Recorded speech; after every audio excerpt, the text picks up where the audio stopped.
పొడి చెత్త వేరు చేయడం. చూద్దామా పిల్లలు? ఇక్కడ మనకు ఈ రంధ్రాలు చేయాలి కదా, దీనికి రంధ్రాలు చేసి దాంట్లో పెట్టుకున్నాను. దీంట్లో ఒక లేయరు ఇట్లా wet vegetable wastage and egg shells basket.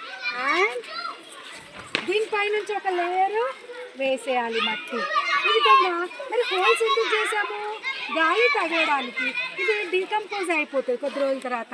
ఈ విధంగా మీ ఇళ్లలో కూడా తడి చెత్తనంతా తీసి డస్ట్బిన్లో వేయకుండా మట్టి తవ్వాలి. తవ్వి దాంట్లో ఈ వేస్టేజ్ అంతా vegetable wastage, fruit wastage, egg shells, banana wastage, all fruit wastages, all vegetable wastages దాంట్లో వేసేయాలి. వేసి దాంట్లో నుంచి ఈ సాయిల్ ఇట్లా కలిపితే కొద్ది రోజుల తర్వాత దీంట్లో నుంచి మంచి కంపోస్ట్ తయారవుతుంది.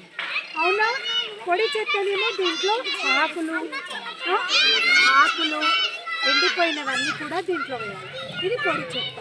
అలాగే మీరు దీంట్లో కవర్స్, ప్లాస్టిక్ ఇంకేదన్నా ఉన్నా కూడా మీరు మున్సిపాలిటీ వాళ్ళకి ఇచ్చేసేయాలి కదా.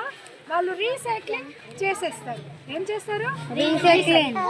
ఆకులు అన్నీ కూడా డీకంపోజ్ మట్టిలో కలిసిపోయేవన్నీ కూడా మట్టిలో వేయాలి. మట్టిలో కలవనివన్నీ కూడా ఎక్కడ ఇచ్చేయాలి? మనము మున్సిపాలిటీ చెత్త బండికి ఇచ్చేయాలి. అదేమో చెత్త బండికి ఇవ్వాలి. తడి చెత్త ఏం చేయాలి? మనము మట్టిలో కలపాలి. అప్పుడు ఏం తయారవుతుంది మనకు? Bio compost.